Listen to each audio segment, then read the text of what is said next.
The One Punch Man manga world is filled with a lot of different type of entities. You got humans and monsters. Some monsters can even split big chunks of the earth, like even big chunks of a continent if needed, or crust of the planet. Oh, my bad, I don't want to jump that far too quickly. But wait, one could say perfectly balanced. You got the Hero Association with heroes, that there's like an organization of heroes going up against evil because there's a monster association. So yeah, it's like yin and yang. There's psionic heroes that can use telekinesis or telepathy type stuff. There's technology-based characters like cyborgs, like Genos, for example, who's like a cyborg, got mechanical parts. There's superhuman beings that like wielding a blade. Super fast superhuman ninjas that like to use shurikens and stuff like that. Everybody knows Saitama's at the top of the food chain, but I'm not talking about him. There's like rankings, right, when it comes to power levels of the Hero Association, similar to how there's power levels, or they call them disaster levels of the different entities that threaten the planet or something. This is a good way to understand the power level of different characters based on the things they can take out, the threat levels. Of course, even if two beings aren't in the same threat level, that doesn't mean them two entities are exactly equal. Because this is a vague term.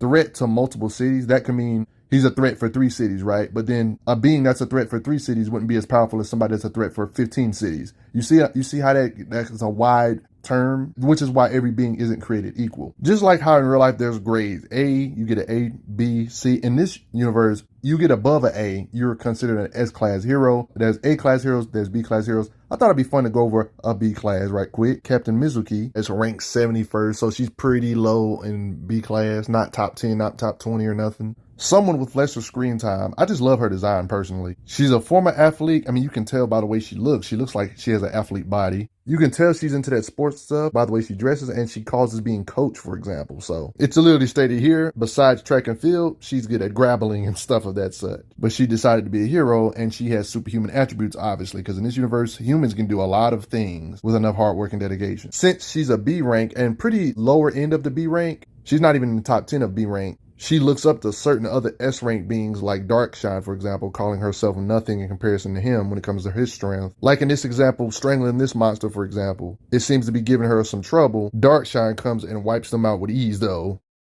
Like in this occasion, Darkshine did this and withstood all this falling on him. Notice how she looks impressed. So there seems to be a power gap between a lower echelon B tier and a higher echelon S tier. Like when Darkshine does this to all these creatures, she's looking completely shocked. Like he's just ramming into the monsters and they're being crushed in his path. What kind of training regimen does he follow? It is true, it's clear that she has limits. There's a clear implication she's still superhuman still, holding up all this weight with her strength. Even though it's clear she has limits, she still can lift a lot. Since she's all about that sports athletic performer theme, she uses a pole vault type stuff like you see in track as a part of her fighting. One could say she has standard gear she always uses in combat. Anyway, let's get on her strength real quick. She uses this pole like in a track and field type of way to pierce this monster. Throws this thing real hard, this javelin for example, and pierces this monster. Using these type of techniques to get the advantage over monsters. You can see her vice grip to be able to mess up these monsters just by squeezing real hard, bloodying them up. Might as well call her a grappler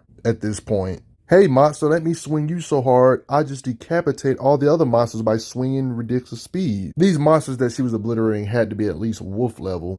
Yeah, and this doesn't seem to be her max strength when it comes to how much she can lift because she swings them very far after piercing them. So yeah, you get the idea. She's pretty freaking strong, being able to hold up stuff like this, for example, but this is just the tip of the iceberg, right? How hard can she punch? That's the real question, right? You can get an idea of how her strength compares to real life guns or guns in this universe at the very least by analyzing this guy that was getting shot up by a rifle, and this creature was giving like estimations on how hard it is. He compared it to 15 points in a grid system, withstanding all this crap, right? At a bare minimum, we get an idea of how hard she can throw. She threw the shock put, yeah, shock put because of sports. She threw it and he said 30 points. That's double what a sniper can do at least. I think occasions like this pretty much prove if she wanted to, she can punch through brick walls if she really needed to. With her raw physical power output, I would say, this is definitely something she should be able to do. And I don't know if this is a gag moment or something, but there seems to be implication she has certain abilities to be able to change weapons. Like somebody else's weapon, for example, she simply touches it and it turns into something else and then threw it. Like, yo, what? Didn't the weapon just look like this with spikes and then the spikes went away when she touched it? Like wait,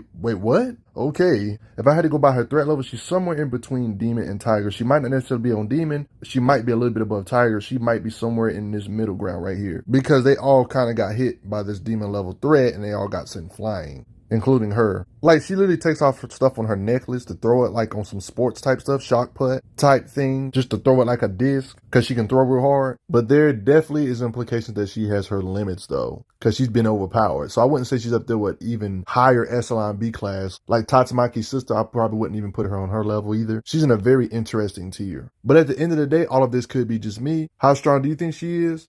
She's definitely not a city buster. She might be able to level a building, maybe, but she definitely can punch through walls and stuff of that such. Maybe she's a super soldier tier type of being if she was in Marvel or something. You know what I mean? She has very clear limits though. You know what I mean? But before I get going, I hope you guys are enjoying the One Punch Man raid. Respect her. You like her sports-like fighting style? Thanks for the donations, everybody. See you later.